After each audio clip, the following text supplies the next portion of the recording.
తెలంగాణ రైతులకు ప్రభుత్వం అయితే ఒక గుడ్ న్యూస్ చెప్పడం జరిగింది. సంక్రాంతి కానుకగా రైతు భరోసానైతే అకౌంట్లో జమ చేయనున్నట్లుగా తెలుస్తుంది. అయితే ఈ యాసంగి సీజన్కు సంబంధించినటువంటి రైతు భరోసా మాత్రము కేవలం కొంతమందికి మాత్రమే రానుంది. అది లిస్టులో ఉన్నటువంటి వారికి మాత్రమే రైతు భరోసా అనేటువంటిది రానుంది. మరి దానికి గల కారణం ఏంటి, ఆ లిస్టులో పేరు ఉండాలంటే ఏం చేయాలి అనేటువంటి పూర్తి విషయాల గురించి మనం ఒకసారి ఈ వీడియోలో తెలుసుకుందాము. తప్పకుండా మీరైతే వీడియో చివరి వరకు చూడండి. ఎవరైతే స్కిప్ చేయకండి, స్కిప్ చేస్తే మీకు అయితే అర్థం కాదు. ఎవరైనా కొత్తగా మన వీడియో చూస్తున్నట్లయితే సబ్స్క్రైబ్ చేసుకోకపోతే వెంటనే సబ్స్క్రైబ్ చేసుకొని పక్కనటువంటి గంట సింబల్ నొక్కండి. ఇప్పుడైతే మనం ఇక టాపిక్లోకి అయితే వెళ్ళిపోదాము. అయితే రైతులకు శుభవార్త, యాసంగి రైతు భరోసా పంపిణీపై కీలక అప్డేట్. తెలంగాణ రైతులకు మరోసారి శుభవార్తను తీసుకొస్తుంది రేవంత్ సర్కార్.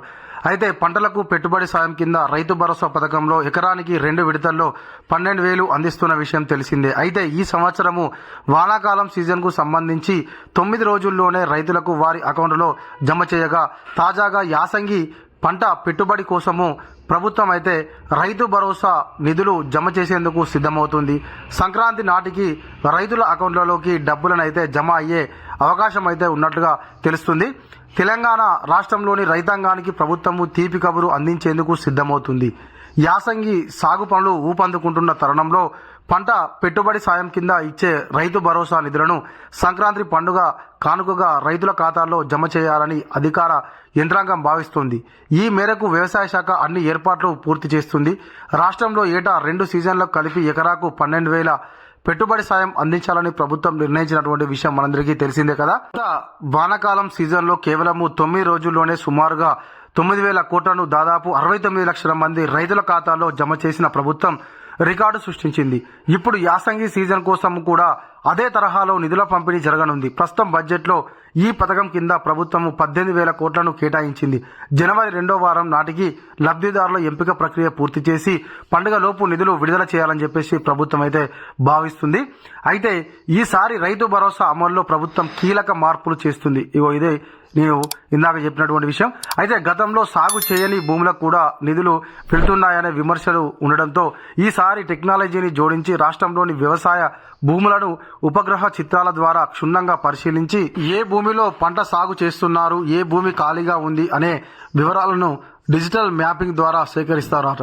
అయితే గతంలో కూడా మనకు దీనికి సంబంధించినటువంటి విషయం అయితే రావడం జరిగింది. కాంగ్రెస్ ప్రభుత్వం అధికారంలోకి వచ్చిన వెంటనే ఏదైతే సాగు చేస్తున్నటువంటి భూమికి మాత్రమే రైతు భరోసా ఇవ్వాలని గతంలో కూడా మనకు వినిపించడం జరిగింది. ఎందుకంటే నిజమైనటువంటి రైతులకు లబ్ధి చేకూరాలి, నిజమైనటువంటి వారికి పెట్టుబడి అందాలి అనేటువంటి ఉద్దేశంతో రాష్ట్ర ప్రభుత్వం అయితే ఈ నిర్ణయం తీసుకుంది. దీనికోసం అయితే రాష్ట్ర ప్రభుత్వము సాటిలైట్ ద్వారానైతే ఏ భూమిలోనైతే పంట వేశారు, సాగు చేస్తున్నారు అనే దానికోసం అయితే కొత్త టెక్నాలజీని ఉపయోగించి సాగు చేస్తున్నటువంటి భూమికి మాత్రమే రైతు భరోసా ఇవ్వాలని మొదటి నుంచి వెళ్ళి కాంగ్రెస్ ప్రభుత్వం భావిస్తుంది. అందుకోసమే ఈసారి ఖచ్చితంగా యాసంగి సాగు చేస్తున్నటువంటి భూమికి మాత్రమే రైతు భరోసా ఇవ్వాలి అని రాష్ట్ర ప్రభుత్వం గట్టిగా నిర్ణయించుకున్నట్లుగా తెలుస్తుంది. కాబట్టి ఈ యొక్క ప్రక్రియ మొత్తం మనకు సంక్రాంతి మొదటి వారంలో పూర్తయిపోతే 2వ వారం నుంచి అయితే మనకు అకౌంట్లలో ఎవరైతే నిజమైనటువంటి అర్హులు ఉంటారో రైతులు వారి అకౌంట్లోనైతే డబ్బులను జమ చేయడానికి రాష్ట్ర ప్రభుత్వము సిద్ధమవుతుంది. కేవలము పంటలు సాగు చేసే రైతులకే ఈ పథకం వర్తించేలా నిబంధనలు కఠినతరం చేస్తున్నారు. సాగులో లేని రియల్ ఎస్టేట్ వెంచర్లు, గుట్టలు, ఇతర బంజరు భూములకు ఈ సాయాన్ని నిలిపివేసే అవకాశం ఉంది. దీనివల్ల ప్రభుత్వం ఖజానాపై భారం తగ్గడమే కాకుండా నిజమైనటువంటి రైతులకు లబ్ధి చేకూరుతుంది. ఈ నెల 29 నుంచి ప్రారంభం కానున్న అసెంబ్లీ శీతాకాల సమావేశాల్లో ఈ నిబంధనలపై ప్రభుత్వం స్పష్టమైనటువంటి ప్రకటన చేసే అవకాశం అయితే కనిపిస్తుంది. వ్యవసాయంపై ఆధారపడిన లక్షలాది కుటుంబాలకు ఈ పథకం ఒక ఆశాదీపంలా మారింది. ముఖ్యంగా చిన్న సన్నకారు రైతులు ఎదుర్కొనే పెట్టుబడి ఇబ్బందులను ఇది దూరం చేస్తుంది. విత్తనాలు, ఎరువులు, కూలీల ఖర్చుల కోసము రైతులు గతంలో వడ్డీ వ్యాపారులను ఆశ్రయించేవారు. ఇప్పుడు ప్రభుత్వం ఇచ్చే సాయం వల్ల ఆ అవసరము తప్పింది. మధ్యవర్తుల ప్రమేయం లేకుండా నేరుగా బ్యాంకు ఖాతాల్లో నిధులు జమ కావడం వల్ల పారదర్శకత పెరుగుతుంది. రైతులు తమ సెల్ ఫోన్లకు వచ్చే సమాచారం ద్వారానే నేరుగా బ్యాంకులకు వెళ్లి నగదును పొందుతున్నారు. గతంలో ఉన్నటువంటి ప్రాబ్లమ్స్ అయితే ప్రస్తుతం ఉన్నటువంటి ప్రభుత్వం ఇచ్చేటువంటి రైతు భరోసా ద్వారానైతే కొంత మేరకు తగ్గినట్లుగానైతే మనకు అర్థమవుతుంది. వ్యవసాయ భారాన్ని అన్నదాతలకు కొంత మేర తగ్గడం కోసం అయితే ఈ యొక్క పథకము యొక్క ముఖ్య ఉద్దేశము.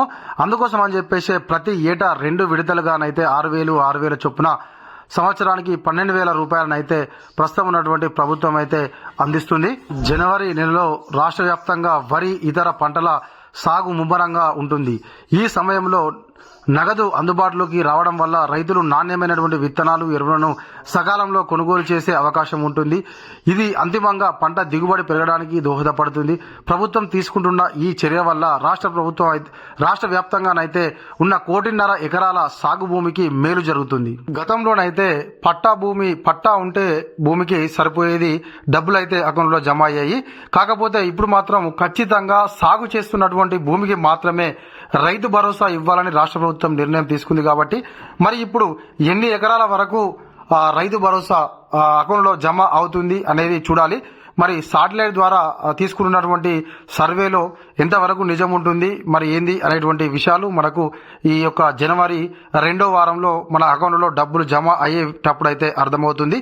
కాబట్టి రాష్ట్ర ప్రభుత్వం తప్పకుండా ఈ యొక్క పంట వేసినటువంటి భూములకైతే అన్నిటికీ ఇస్తే బాగుంటుంది అని చెప్పేసి అన్నదాతలు అయితే కోరుకుంటున్నారు. ఇది కాబట్టి మన వీడియో. ఈ వీడియో కనుక మీకు నచ్చినట్లయితే తప్పకుండా ఒక లైక్ చేయండి, కామెంట్ చేయండి. ఎవరైనా కొత్తగా మన వీడియో చూస్తున్నట్లయితే సబ్స్క్రైబ్ చేసుకోకపోతే వెంటనే సబ్స్క్రైబ్ చేసుకొని పక్కన ఉన్నటువంటి గంట సింబల్ నొక్కండి. Thank you.